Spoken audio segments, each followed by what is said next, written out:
Jaya Radha Madhava Punya Bihari.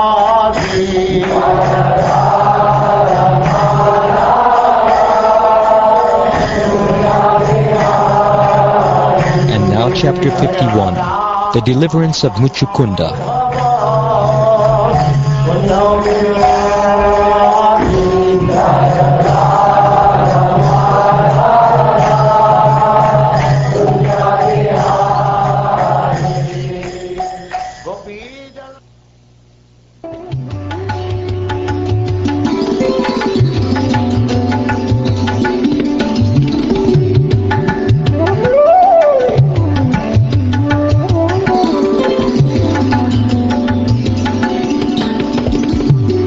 Shukdev Goswami said, Kalyavana saw the Lord come out from Mathura like the rising moon. The Lord was most beautiful to behold, with his dark blue complexion and yellow silk garment. Upon his chest he bore the mark of Srivatsa, and the Kaustubha gem adorned his neck. His forearms were sturdy and long. He displayed his ever-joyful lotus-like face, with eyes pink like lotuses, beautifully effulgent cheeks, a pristine smile, and glittering shark-shaped earrings. The barbarian thought, this person must indeed be Vasudeva, since he possesses the characteristics Narad mentioned. He is marked with Srivatsa, he has 4 arms, his eyes are like lotuses, he wears a garland of forest flowers, and he is extremely handsome. He cannot be anyone else. Since he goes on foot and unarmed, I will fight him without weapons.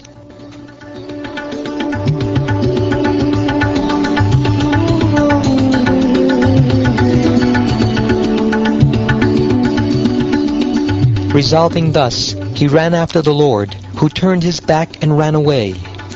Kalyavana hoped to catch Lord Krishna, though great mystic yogis cannot attain him.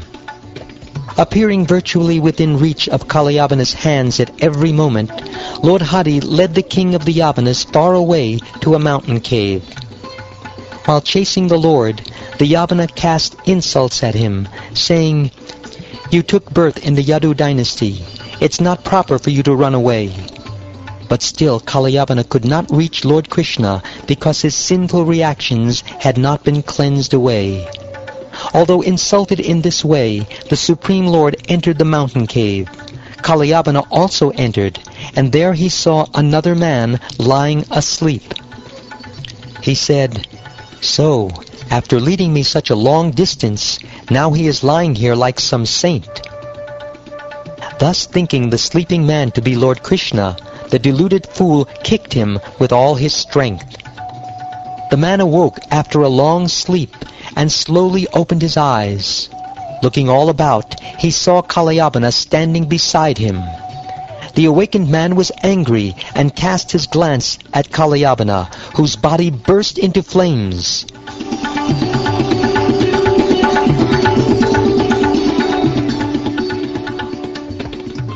In a single moment, O King Pariksit, Kalyavana was burnt to ashes. Who was that person, O Brahman? To which family did he belong? And what were his powers? Why did that destroyer of the barbarian lie down to sleep in the cave? And whose son was he? Mucukunda was the name of this great personality, who was born in the Ikshvaku dynasty as the son of Mandata. He was devoted to Brahminical culture and always true to his vow in battle. Begged by Indra and the other demigods to help protect them when they were terrorized by the demons, Mucukunda defended them for a long time. When the demigods obtained Kartikeya as their general, they told Mucukunda, O king, you may now give up your troublesome duty of guarding us. Abandoning an unopposed kingdom in the world of men, O valiant one, you neglected all your personal desires while engaged in protecting us. The children, queens, relatives, ministers, advisors, and subjects who were your contemporaries are no longer alive. They have all been swept away by time. Inexhaustible time, stronger than the strong, is the Supreme Personality of Godhead himself. Like a herdsman moving his animals along, he moves mortal creatures as his pastime. All good fortune to you. Now please choose a benediction from us. Anything but liberation, since only the infallible Supreme Lord, Vishnu, can bestow that.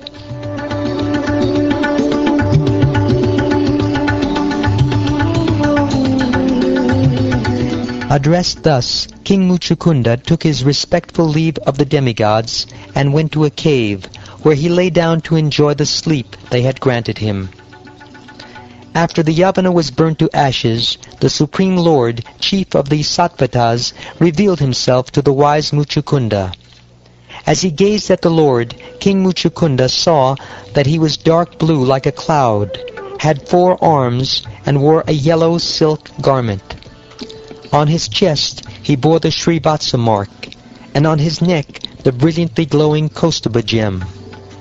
Adorned with a Vaijayanti garland, the Lord displayed his handsome, peaceful face, which attracts the eyes of all mankind with its shark-shaped earrings and affectionately smiling glance. The beauty of his youthful form was unexcelled, and he moved with the nobility of an angry lion. The highly intelligent king was overwhelmed by the Lord's effulgence, which showed him to be invincible. Expressing his uncertainty, Mucukunda hesitantly questioned Lord Krishna as follows. Sri Mucukunda said, Who are you, who have come to this mountain cave in the forest, having walked on the thorny ground with feet as soft as lotus petals? Perhaps you are the potency of all potent beings. Or maybe you are the powerful god of fire, or the sun god, the moon god, the king of heaven, or the ruling demigod of some other planet. I think you are the supreme personality among the 3 chief gods, since you drive away the darkness of this cave, as a lamp dispels darkness with its light. O best among men, if you like, please truly describe your birth, activities, and lineage to us, who are eager to hear. As for ourselves, O tiger among men, we belong to a family of fallen Kshatriyas, descendants of King Ikshvaku. My name is Mucukunda, my lord, and I am the son of Yovanashva. I was fatigued after remaining awake for a long time, and my senses were overwhelmed by sleep. Thus I slept comfortably here in this solitary place until, just now, someone woke me. The man who woke me was burned to ashes by the reaction of his sins. Just then I saw you, possessing a glorious appearance and the power to chastise your enemies. Your unbearably brilliant effulgence overwhelms our strength, and thus we cannot fix our gaze upon you. O exalted one, you are to be honored by all embodied beings.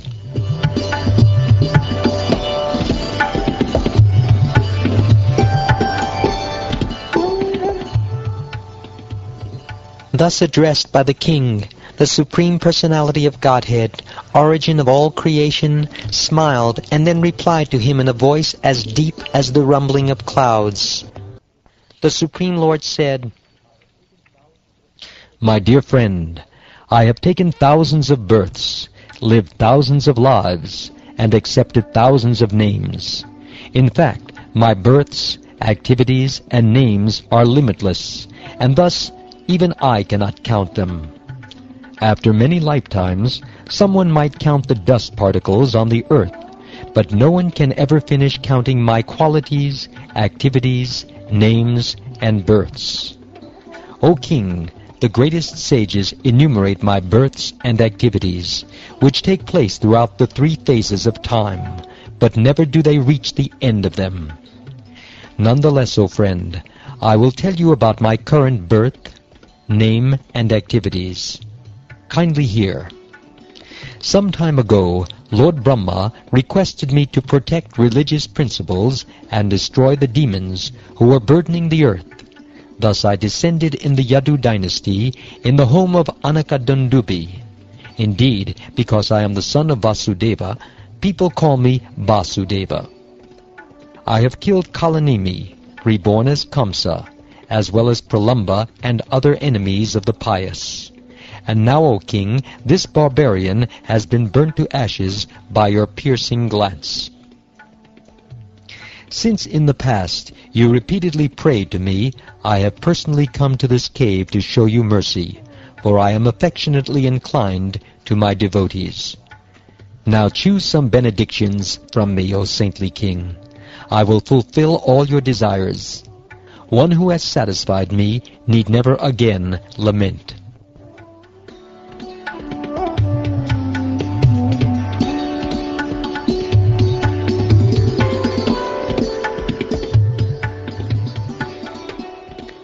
Mucukunda bowed down to the Lord when he heard this.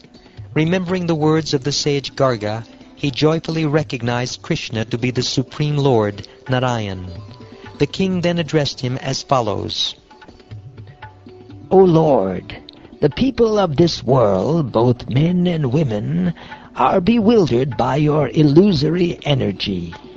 Unaware of their real benefit, they do not worship you, but instead seek happiness by entangling themselves in family affairs, which are actually sources of misery.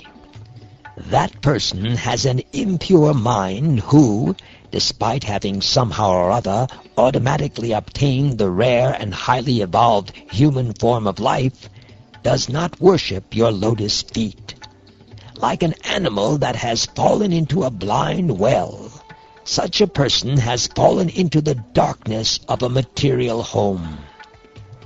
I have wasted all this time, O unconquerable one, becoming more and more intoxicated by my domain and opulence as an earthly king, misidentifying the mortal body as the self, becoming attached to children, wives, treasury, and land. I suffered endless anxiety. With deep arrogance, I took myself to be the body, which is a material object like a pot or a wall. Thinking myself a god among men, I traveled the earth surrounded by my charioteers, elephants, cavalry, foot soldiers, and generals, disregarding you in my deluding pride. A man obsessed with thoughts of what he thinks needs to be done, intensely greedy, and delighting in sense enjoyment, is suddenly confronted by you, who are ever alert.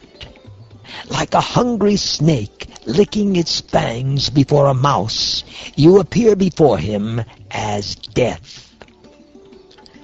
The body that at first rides high on fierce elephants or chariots adorned with gold and is known by the name King is later, by your invincible power of time, called feces, worms, or ashes. Having conquered the entire circle of directions, and being thus free of conflict, a man sits on a splendid throne, receiving praise from leaders who were once his equals. But when he enters the women's chambers, where sex pleasure is found, he is led about like a pet animal, O Lord. A king who desires even greater power than he already has strictly performs his duties, carefully practicing austerity and foregoing sense enjoyment. But he whose urges are so rampant, thinking, I am independent and supreme, cannot attain happiness. When the material life of a wandering soul has ceased, O Achyuta, he may attain the association of your devotees, and when he associates with them, there awakens in him devotion unto you, who are the goal of the devotees and the Lord of all causes and their effects. My Lord, I think you have shown me mercy, since my attachment to my kingdom has spontaneously ceased. Such freedom is prayed for by saintly rulers of vast empires, who desire to enter the forest for a life of solitude. O all-powerful one, I desire no boon other than service to your lotus feet, the boon most eagerly sought by those free of material desire. O Hari, what enlightened person who worships you, the giver of liberation, would choose a boon that causes his own bondage? Therefore, O Lord, having put aside all objects of material desire, which are bound to the modes of passion, ignorance, and goodness, I am approaching you, the Supreme Personality of Godhead, for shelter. You are not covered by mundane designations. Rather, you are the Supreme Absolute Truth, full in pure knowledge and transcendental to the material modes. For so long I have been pained by troubles in this world, and have been burning with lamentation. My 6 enemies are never satiated, and I can find no peace. Therefore, O giver of shelter, O Supreme Soul, please protect me. O Lord, in the midst of danger, I have by good fortune approached your lotus feet, which are the truth, and which thus make one fearless and free of sorrow. O Emperor, great ruler, your mind is pure and potent. Though I enticed you with benedictions, your mind was not overcome by material desires. Understand that I enticed you with benedictions just to prove that you would not be deceived. The intelligence of my unalloyed devotees is never diverted by material blessings. The minds of non-devotees who engage in such practices as pranayam are not fully cleansed of material desires. Thus, O king, material desires are again seen to arise in their minds. Wander this earth at will, with your mind fixed on me. May you always possess such unfailing devotion for me. Because you followed the principles of a kshatriya, you killed living beings while hunting and performing other duties. You must vanquish the sins thus incurred by carefully executing penances while remaining surrendered to me. O king, in your very next life, you will become an excellent Brahmin, the greatest well-wisher of all creatures, and certainly come to me alone.